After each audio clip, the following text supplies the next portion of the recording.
A couple of weeks ago I felt it was a soft landing, and each week the landing's looking harder and harder. It's particularly, the market's hardest hit at the price point where the boom started, which is cheap apartments, Michael. And Western Sydney is probably feeling the brunt of it.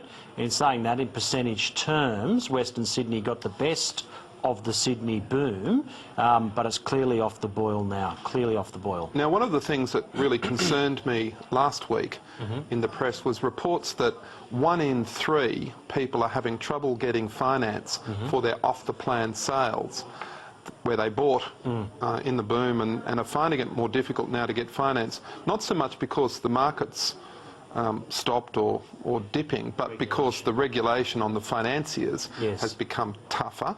And so under the letters of offer, which people had when they bought their apartments, it's just getting harder for them to find that same amount of equity, same amount of debt that they were hoping for.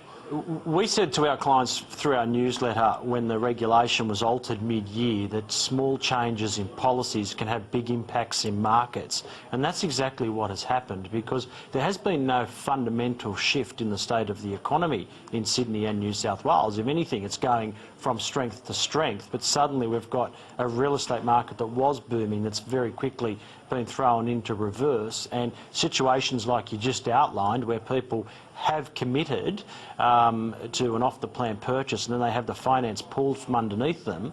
Well, what happens in a situation like that is when there's a downturn in the market, you don't sell what you want to sell, you sell what you can. And that sort of thing can spill over into the broader market if we were to see thousands and thousands of people having to complete on an off-the-plan purchase. People have got to come up with an extra $30,000, $40,000, $50,000 or do their deposit. Yes. And potentially get sued. So they're going to raise the funds from somewhere else. So you could see it spill into the broader market. Yeah.